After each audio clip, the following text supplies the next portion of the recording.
इस प्रेस वार्ता में श्रम संसाधन विभाग के secretary V Rajendra ji, special secretary, श्रम आयुक्त और सभी पदाधिकारीगण, प्रेस वार्ता में उपस्थित सभी हमारे मीडिया के बंधु, social media, electronic print media के बंधुगण, ये बताते हुए आप सबों को खुशी हो रही है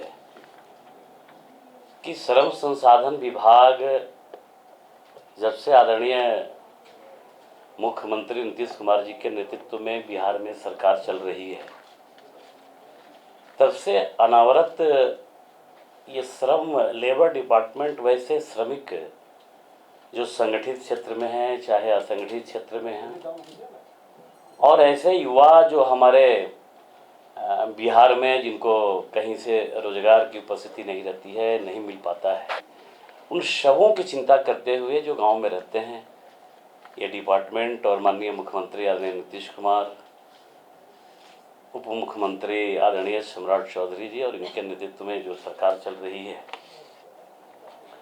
उसमें कई ऐसे काम, जन कल्याणी काम, श्रमिकों के लिए कल्याणी काम ऐसा हो रहा है जो आप लोगों के बीच में हम बताना चाहेंगे। डेटा के साथ भी हमारे सभी पदाधिकारी उपस्थित हैं। मित्रों, ये कहते हुए खुशी हो रही है कि आज श्रम संसाधन विभाग बिहार में इकलौता ऐसा विभाग है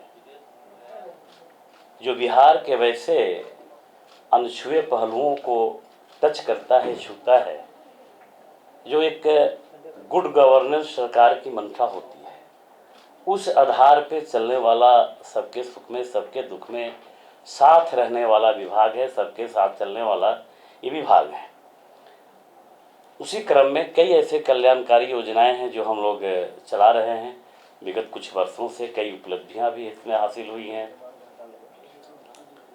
श्रमिकों के कल्याण के लिए किए जा रहे कार्य में बिहार राज्य प्रवासी मजदूर दुर्घटना अनुदान राशि, बिहार राज्य के बाहर विदेशों में असंगठित क्षेत्र के में काम करने वाले मजदूर के दुर्घटना के कारण हुई मृत्यु की दशा में उनके आश्रितों को दी जाने वाली राशि पहले की अपेक्षा इस बार वृद्धि की गई है।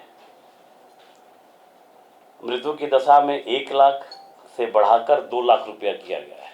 पहले 1 लाख था, अब अगर ऐसे हमारे श्रमिक जो जिनकी मृत्यु हो जाएगी उनको 1 लाख के बदला 2 लाख मिलेगा। दुर्घटना के फलस्वरूप अस्थायी पूर्ण अपंगता हो जाए, अगर दुर्घटना हो जाए वैसे श्रमिक की जो काम नहीं कर सकते, बस जिंदा रह सकते हैं, कोई काम नहीं, क्रिया भी नहीं कर सकते, उस दशा में वैसे मजदूरों को हम लोग 75,000 से बढ़ा के, पहले 75,000 की राशि सहायता मिलती थी, अब 1 लाख की राशि मिल रही है, बढ़ा के हम लोग 1 लाख की है। दुर्घटना हो जाए तो ऐसे लोगों को 2 लाख, अपंगता की स्थिति में 1 लाख, आंशिक अगर अपंगता हो जाए उसको भी हम सहायता करते हैं। इस वित्तीय वर्ष में ये कहते हुए आप लोगों को खुशी हो रही है कि 23 और 24 में 2,46,90,000 रुपया हम लोग वैसे श्रमिक को हम लोगों ने सहायता राशि प्रदान की है। 2024-25 में अब तक, चूँकि अभी वित्तीय वर्ष मेरा बाकी है, अभी तो शुरू ही हुआ है, लेकिन अभी भी हम लोग 132 लाभुकों में 1,59,90,000 रुपये की राशि प्रदान की है। एक शताब्दी योजना हम लोग चलाते हैं वैसे सभी मजदूर के लिए जो रजिस्टर्ड भी नहीं है, जो संगठित और असंगठित क्षेत्र के दोनों मजदूर हैं, वैसे मजदूरों के लिए निःशक्तता एवं आंशिक निःशक्तता में दे अनुदान की राशि क्रमशः 1,30,000, 75,000,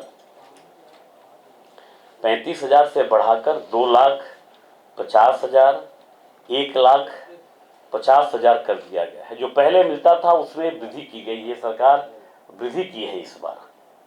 वित्तीय वर्ष 2023-24 में कुल 2,563 लाभुकों को 14,90,62,500 रुपये का अनुदान राशि हम लोगों ने सहायता मुहैया किया है। 14,99,62,500 की राशि प्रदान की गई है। वित्तीय वर्ष 2024-25 में अब तक 2215 लाभुकों को 11,27,25,000 की राशि प्रदान की गई है। इस वित्तीय वर्ष में कुल 63 लाभुक अभी तो चालू है। छात्रवृत्ति के अंतर्गत 2 लाख की राशि प्रदान की गई है। बिहार भवन एवं अन्य निर्माण कार्य, जैसे हमारे वैसे श्रमिक जो मकान में काम करते हैं, जो ईंट पत्थर का काम करते हैं, जो कंक्रीट का काम करते हैं, वैसे हमारे जो श्रमिक हैं उनके लिए बिहार भवन एवं अन्य निर्माण कल्याण बोर्ड बना है, सरकार ने बनाई है। इसके अनुसार 16 तरह की योजनाओं का हम लोग लाभ देते हैं वैसे मजदूरों। योजनाओं का प्रकार है 16 प्रकार की योजना का हम लोग लाभ देते हैं। निजी निर्माण प्रतिष्ठानों में बोर्ड को प्राप्त कर राशि का व्यय कल्याणकारी योजनाओं में किया जाता है। गत वित्तीय वर्ष में आपको मैं बता दूं कि ये जो राशि है ये 1% जो शेष की राशि है जो हम लोग कलेक्शन करते हैं, जो मेरे श्रमिक जो काम करते हैं ईंट बालू कंक्रीट में, उनके खून पसीने से जो मकान तैयार होता है और जो मकान बनवाता है, उनसे हम लोग 1% पूरे बिल्डिंग का 1% शेष पैसा हम लेते हैं। पिछले बार 23-24 में हम लोग कलेक्शन किए थे 694,80,00,000 रुपए तथा बोर्ड द्वारा इसमें लाभुकों की जो संख्या थी 1,09,638 के बीच 622 करोड़ रुपया का सहायता राशि हम लोगों ने दिया था कि वसूल किया था 694 करोड़। क्योंकि उनका पैसा है, उनको देना भी चाहिए, ये पहला नैतिकता और दायित्व है। क्योंकि उनके खून पसीने का ये कमाई है, इसलिए हम लोग उसमें सहायता के 16 योजनाओं के माध्यम से 622 करोड़ 70 लाख रुपया हम लोग सहायता राशि के रूप में प्रदान किए। 2024-25 में 270 करोड़ रुपये राशि बोर्ड से प्राप्त हुई है तथा विभिन्न कल्याणकारी योजनाओं के तहत 40,595 लाभुकों में रुपया 225 करोड़ रुपया वितरित कर चुके हैं, सहायता राशि प्रदान कर चुके हैं। लाभुकों की संख्या थी 40,595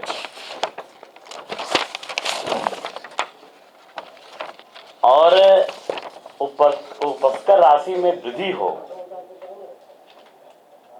अभी हम लोग इससे संतुष्ट नहीं हैं, अभी और इसमें वृद्धि हो, इसके लिए हम लोगों ने जीआईसी पद्धति के माध्यम से कि आपका बिल्डिंग बना है तो उसका कॉस्ट कितना होगा, एक हम लोग नए टेक्नोलॉजी के माध्यम से, ताकि ये राशि की वृद्धि हो। कोई ऐसा व्यक्ति नहीं बचे जिसको ओवरलुक ये करे। पैसा जो श्रमिक का है 1% शेष का पैसा, उसकी चोरी नहीं हो, इसके लिए हम लोग अलग अलग से व्यवस्था कर रहे हैं। जीआईसी मैपिंग एक माध्यम है जिसके सहारे हम लोग टारगेट किए हैं कि ये कम से कम जस्ट डबल हो। 1500 करोड़ आने वाले वित्तीय वर्ष में ये 1% शेष का जो पैसा है उसका वसूली का हम लोग टारगेट रखें। और आगे और कई ऐसी योजनाएं हैं, जब पैसा मेरे पास आएगा उन श्रमिक के लिए और हम आगे काम करेंगे। उसमें कई सारी ऐसी योजनाएं हैं। अब बाल श्रम अधिनियम बना है केंद्र सरकार द्वारा। बाल श्रम प्रतिषेध अधिनियम 1986 में कई महत्वपूर्ण संशोधन किए गए।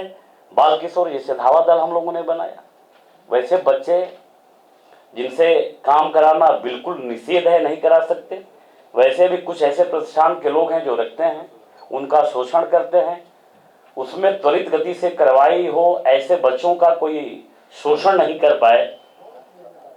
उस अधिनियम के तहत बहुत धावा दल और कई हमारे इस टाइप से जो प्रतिबंधित हैं, जो हमेशा काम करते रहते हैं। बाल श्रमिकों के पुनर्वास प्रक्रिया की निगरानी रखने, या अगर वैसे बच्चे जो रिस्क्यू हम करते हैं उनके लिए चाइल्ड लेबर ट्रैकिंग सिस्टम एक बनाए हैं हम लोग, सॉफ्टवेयर वर्जन लॉन्च किया गया है। मुख्यमंत्री राहत कोष से अब तक 2673 विमुक्त बच्चों को कुल 6,28,25,000 रुपये हम लोग सहायता राशि दे चुके हैं। वैसे बच्चे जो रिस्क्यू करके हम लोग लाए हैं माननीय मुख्यमंत्री जी के राहत कोष से, ये चूंकि ये श्रम विभाग के ही, ये मेरे विभाग के ही ऊपर दायित्व है, ये काम हम लोगों का है।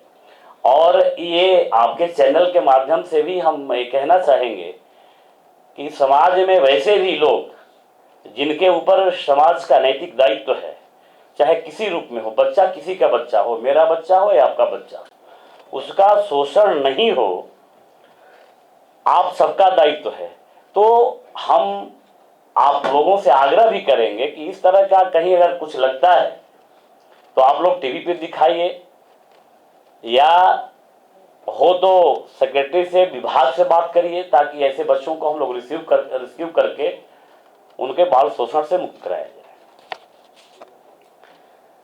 युवा तकनीकी प्रशिक्षण केंद्र, हम लोग बिहार में पलायन रुके, इस दिशा में सरकार लगातार प्रयास कर रही है कि बिहार एक पलायन राज्य के रूप में देश के सभी स्टेट और बाहर के लोग भी इसको देखा करते हैं। उनका चश्मा है कि बिहार से लोग ज़्यादा पलायन करते हैं। ऐसे लोगों के लिए युवा तकनीकी औद्योगिक प्रशिक्षण संस्थान केंद्र की स्थापना, जैसे आप सबको पता भी होगा, ITI हम लोग करवाए हैं। ITI के कुल 151 मेरे यहाँ इंस्टीट्यूट है, 113 सामान्य है, 38 महिला औद्योगिक क्षेत्र है, जिसमें कुल स्वीकृत सीट 32,772 बच्चों का सीट है। प्रतिवर्ष प्रशिक्षणार्थियों को नामांकन लिया जाता है। 2023 में 26,608 प्रशिक्षणार्थियों का नामांकन हुआ।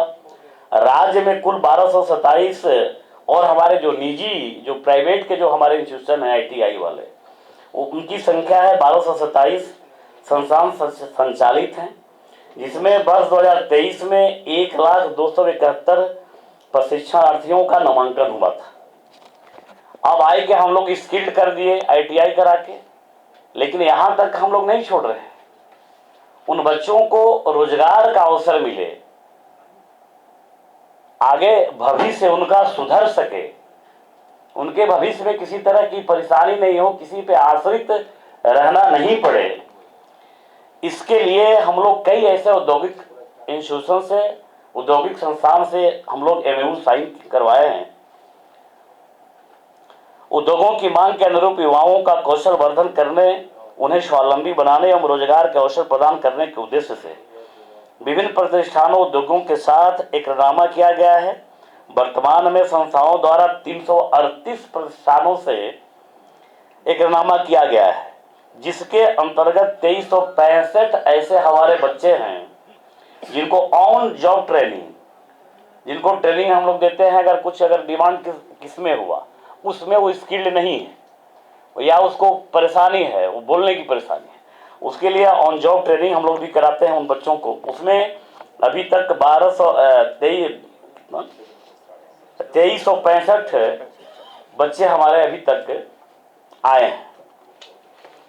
हम लोगों ने टाटा के साथ, टाटा को सब जानते हैं, क्योंकि दिनों दिन, एक बार एक जमाना था जब हम लोग कंप्यूटर टाइप करते थे हाथ से, अब हम कंप्यूटर से टाइप कर रहे हैं। मेरा कहने का मतलब है कि टेक्नोलॉजी धीरे धीरे बढ़ते जा रहा है। तो ये इस स्पर्धा में हम लोगों ने टाटा के साथ एग्रीमेंट किया है, और टाटा ने सेंटर ऑफ एक्सीलेंस बनाने के लिए हम लोगों के साथ काम कर रही है। 4,000 करोड़ का MOU साइन है, उसमें 88% टाटा वाला देता है और 12% बिहार सरकार देती है। सेंटर ऑफ माननीय मुख्यमंत्री 7 निश्चय 2 के तहत माननीय मुख्यमंत्री जी ने निश्चय किया था कि एक ऐसी योजना चलाओ, युवा शक्ति बिहार की प्रगति। इस योजना के तहत राज्य के औद्योगिक प्रशिक्षण संस्थानों में इंडस्ट्री मॉडर्नाइज करने के लिए प्रत्येक औद्योगिक प्रशिक्षण संस्थानों में टाटा टेक्नोलॉजी के सहयोग से सेंटर ऑफ एक्सीलेंस बनाए जाने की नियमित एकरारनामा किया गया है।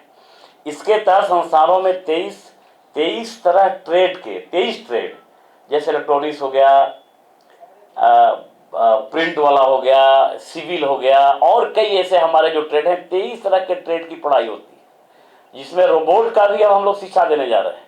सेंटर ऑफ जो एक्सीलेंस बन रहा है, क्योंकि आने वाले वैश्विक पटल पे मेरे बच्चे इतना स्किल्ड रहें कि इनको रोजगार के अवसर तलाशने में किसी तरह की परेशानी नहीं हो।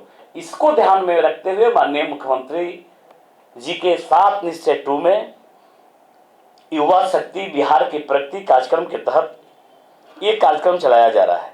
उसमें हम लोग शिक्षा दे रहे हैं रोबोट का, बैटरी इलेक्ट्रॉनिक का, वाहन का, उन्नत वाहन, ऑटोमोबाइल, तकनीकी, उन्नत मशीन, आईटी, ओटी डिजाइनिंग,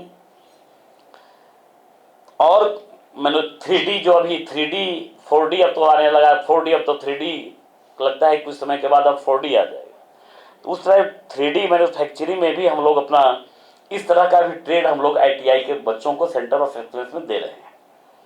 वर्तमान के प्रथम चरण में 60 औद्योगिक प्रशिक्षण सेंटर ITI के टाटा ने बना के तैयार कर दिया है। उसका उद्घाटन करना है। माननीय मुख्यमंत्री जी से उद्घाटन के लिए हम लोग फाइल बढ़ा भी दिए हैं। जैसे ही सहमति मिलेगी तो सेंटर ऑफ एक्सीलेंस का हम लोग उद्घाटन भी कराएंगे। और 89 संस्थान जो मेरे सेंटर ऑफ एक्सीलेंस जो बनाए जा रहे हैं उनमें नियमित कार्रवाई की जा रही है। हम लोग टारगेट रखें कि आने वाले वित्तीय वर्ष में 89 को भी हम लोग पूरा कर लेंगे। प्रथम चरण के कुल 2970 प्रशिक्षणार्थियों को प्रशिक्षण प्रदान किया गया। वर्तमान में 3600 प्रशिक्षणार्थी प्रशिक्षित प्राप्त कर रहे हैं। कुल 2450 प्रशिक्षित प्रशिक्षुओं का प्लेसमेंट भी हो चुका है। 3600 ने मेरे यहाँ एडमिशन लेके पढ़ाई की, जिसमें 2450 बच्चों को हम लोगों ने प्लेसमेंट कराया, यानी रोजगार का अवसर भी हम लोगों ने दे दिया है। PM विश्वकर्मा योजना, PM विश्वकर्मा योजना जो स्वतः स्किल्ड होते हैं, माननीय मुख्यमंत्री और नरेंद्र भाई मोदी के नेतृत्व में जो सरकार चल रही है। जैसे आप देखते हो कि गांव में जिसे कुम्हार होता है तो कुम्हार उच्चाक पे बनाता है, उसके लिए कहीं स्किल्ड अमेरिका इंग्लैंड नहीं जाता है, वो गर्भ से ही पैदा होता है और वो हुनर सीख लेता है।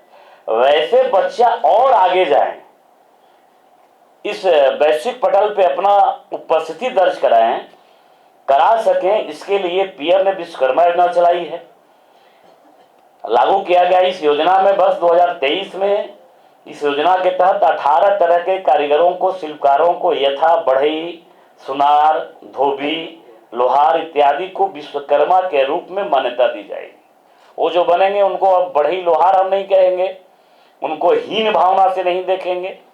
ये दोनों प्रधानमंत्री आदरणीय नीतीश मुख्यमंत्री, दोनों मुख्यमंत्री और प्रधानमंत्री के नेतृत्व में आया कि नहीं, वैसे बच्चे जो हमारे विश्वकर्मा योजना के तहत आएंगे उनका नाम लोग रखेंगे विश्वकर्मा, उनकी मान्यता दी जाएगी। इस योजना के तहत राज्य में 147 राजकीय जो हमारे ITI के इंस्टीट्यूशन हैं उनका पंजीयन भी करा लिया गया है तथा 12 संस्थानों में प्रशिक्षण प्रारंभ भी हम लोग करवा दिए हैं विश्वकर्मा योजना के तहत।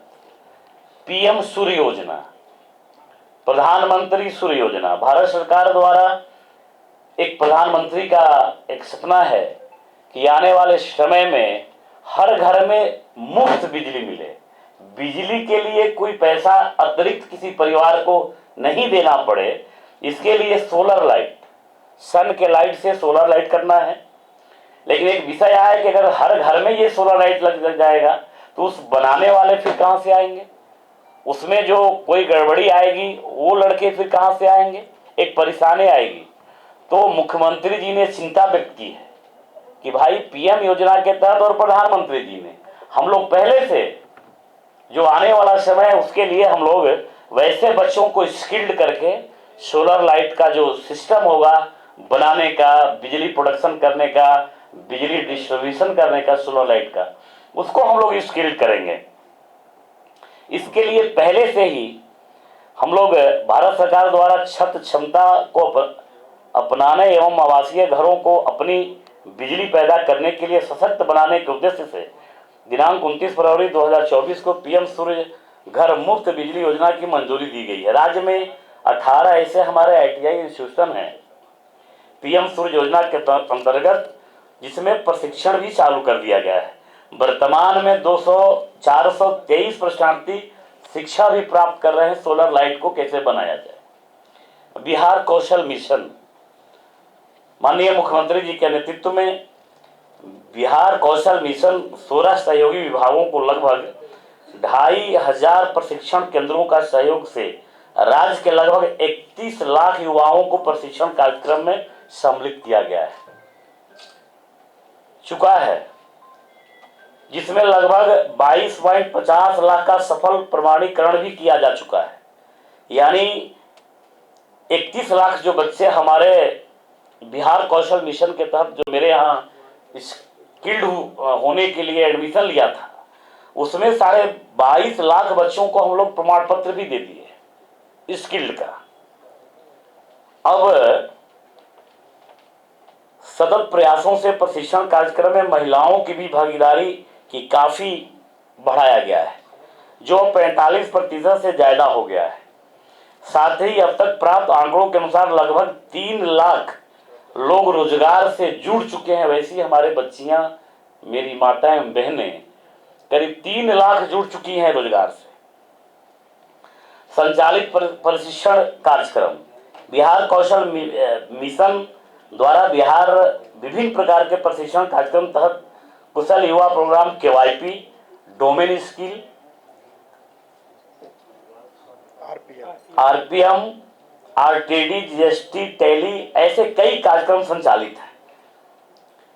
इस वित्तीय वर्ष अब तक 2,22,602 प्रशिक्षणार्थी नामांकन ले चुके हैं। मेगा स्किल सेंटर की स्थापना माननीय मुख्यमंत्री 7 निश्चय 2 में 38 जिलों में स्किल सेंटर की स्थापना की परिकल्पना की गई है, ताकि राज्य में युवाओं को लगातार बदलते औद्योगिक परिदृश्य के अनुसार दिन पर दिन कुछ न कुछ टेक्नोलॉजी बदलते जा रही है, एडवांस होते जा रही है, तो हर जिला में मेगा स्किल सेंटर खोलने की परिक्रमा माननीय मुख्यमंत्री जी के 7 निश्चय 2 में ये संकल्पित है सरकार। और इसके अंतर्गत 38 जिलों में मेगा स्किल सेंटर की स्थापना की गई है, ताकि राज्य के युवाओं को लगातार मिल सके। इस वित्तीय वर्ष के अंत तक योजनाओं के क्रियान्वयन शुरू भी कर दिया जाएगा। इस वर्ष के अंत तक जो लक्ष्य रखा गया है, जिस संदर्भ में विभागीय स्तर पर तैयारी की जा रही है। प्रवासी परामर्श सह पंजीकरण केंद्र की स्थापना। आप सोच सकते हैं, मेरे बच्चे बिहार से बाहर जाते हैं, तो बिहार से बाहर जाते हैं तो कहीं कहीं लैंग्वेज की परेशानी होती है। स्किल्ड है ऐसा नहीं, बट वहाँ का जो बोली भाषा है उसमें कुछ डिफरेंस होता है, नहीं समझ पाते हैं। उसके लिए भी सरकार और श्रम विभाग व्यवस्था में लगी है। संकल्प योजना के अंतर्गत राज्य में 10 चयनित जिलों में देश के चुनिंदा 10 औद्योगिक शहरों में प्रवासी परामर्श सह पंजीकरण केंद्र, माइग्रेशन काउंसलिंग कम रजिस्ट्रेशन सेंटर MCRCS की स्थापना की जा रही है, जिनके पूरा होने के उपरांत प्रवासी मजदूरों एवं कौशल प्रशिक्षार्थियों को इन केंद्रों के माध्यम से रोजगार एवं प्रशिक्षण हेतु उचित मार्गदर्शन की सहायता सुनिश्चित की जाएगी। 10 मेरे यहाँ रहेगा और 10 बाहर रहेंगे। कहीं भी कोई जाए तो अगर किसी तरह की दिक्कत हो तो वहां जाके वो प्रशिक्षण प्राप्त कर सकते। इसके लिए भी व्यवस्था, यानी कहीं से स्किल्ड करके एडमिशन लेके प्रशिक्षण करके और प्रशिक्षण करके रोजगार का अवसर देने में भी जो जहां तहां जो प्रॉब्लम, भाषा का, कल्चर का, वहां जाने का, कंपनी का कुछ, उसमें सब में वहां तक ये सरकार युवाओं को अंतिम अपने बल पे खड़ा करने के लिए, युवाओं का बल तभी होगा युवाओं का हल, उस प्रयास के तहत युवाओं को रोजगार की सुविधा उपलब्ध कराना। नियोजन सह व्यवसायिक मार्गदर्शन योजना के अंतर्गत रोजगार इच्छुक अभ्यर्थियों के लिए निजी क्षेत्र के नियोजकों को आमंत्रित कर प्रत्येक जिला में नियोजन सह व्यवसायिक मार्गदर्शन मेला एवं जॉब कैंप का आयोजन कर युवाओं को रोजगार का अवसर उपलब्ध कराए जाते हैं। वित्तीय वर्ष 2023-24 में नियोजन मेला के माध्यम से कुल 25,951 एवं जॉब कैंप के माध्यम से 31,784 युवाओं को रोजगार का अवसर उपलब्ध कराया गया है। स्टडी किट वैसे हमारे जो बच्चे हैं जिनके पास पढ़ने के लिए कोई स्टडी किट नहीं है, असक्षम है, वैसे बच्चों के लिए इस योजना के तहत विभिन्न प्रतियोगी परीक्षाओं की तैयारी करने वाले युवाओं को निःशुल्क स्टडी किट उपलब्ध कराया जाता है, जिसके लिए वार्षिक पारिवारिक आय 1,80,000 से कम होना चाहिए। विगत वित्तीय वर्ष में कुल 24 और 36 अभ्यर्थियों को निःशुल्क स्टडी किट उपलब्ध कराया गया है। स्वरोजगार के लिए जो घर में अपने सीख सकें, आगे रोजगार दे सकें, उनके लिए टूल किट की व्यवस्था की गई है। जैसे मोबाइल रिपेयरिंग हुआ, इलेक्ट्रिकल कोई फिटर हुआ, मोबाइल रिपेयर हुआ, ब्यूटिशियन हुआ, प्लम्बर जो गांव में रहता है और उसको काम कर स्किल्ड है, काम करने के लिए कोई उसके पास टूल किट नहीं है, उसके लिए विभाग सरकार टूल किट की व्यवस्था करती है। बिहार राज्य समुद्र पार नियोजन ब्यूरो अगर देश के बाहर राज्य रोजगार के लिए विदेश प्रस्थान करने वाले अभ्यर्थियों को संबंधित देश के विभिन्न नियमों एवं शिष्टाचारों से अवगत कराने हेतु प्रस्थान पूर्व उन्मुखीकरण प्रशिक्षण PDOT के राज्य में 5 जिले तथा यथा पटना, गया, मुजफ्फरपुर, दरभंगा एवं बेतिया में संचालित है। जैसे बाहर के लोग देश से बाहर जाते हैं, तो देश से बाहर जाते हैं तो उनको प्रॉब्लम होता है, उसकी शिक्षा पहले यहाँ हम लोग देते हैं। जो बाहर जाने वाले हमारे जो बच्चे हैं उनको पीरियड 5 जिला में चल रहा है, पटना है, गया, मुजफ्फरपुर, दरभंगा और बेतिया। अब तक विदेश में रोजगार के लिए प्रस्थान करने वाले कुल 1725 अभ्यर्थियों को PDOT के प्रशिक्षण दिया गया है।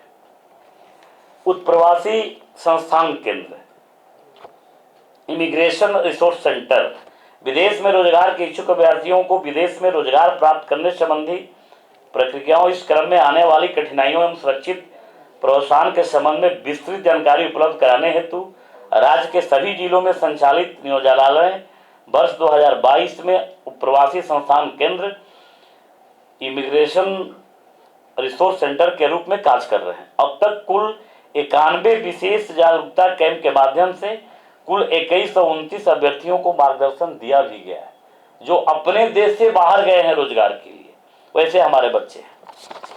और कई ऐसे कार्यक्रम के माध्यम से ये विभाग और सरकार पलायन रुक सके। वैसे हमारे बच्चे जो हमारे रजिस्टर्ड हैं, उनके बच्चे वो कहीं से वो दूसरे पे बोझ नहीं पड़े, इसके लिए सरकार अनवरत प्रयास कर रही है। और आशा है कि माननीय मुख्यमंत्री आदरणीय नीतीश कुमार के नेतृत्व में सुशासन की जो सरकार चल रही है, जो एक नया विजन के साथ बिहार में सरकार चल रही है, नए डबल इंजन की सरकार की जो साथ जो सरकार चल रही है, तो आने वाला समय हम लोग लक्षित किए हैं कि ऐसे बच्चे जो हमारे श्रमिक भाई के जो बच्चे हैं उनको हर तरह की सुविधा दिया जाए। और बेहतर हम लोग क्या कर सकते हैं इसके बारे में, और बेहतर क्या कर सकते हैं इसके बारे में आने वाले समय पे आपको सूचित भी किया जाएगा। जो भी नई योजनाएं आएंगी हम लोग बताएंगे। धन्यवाद।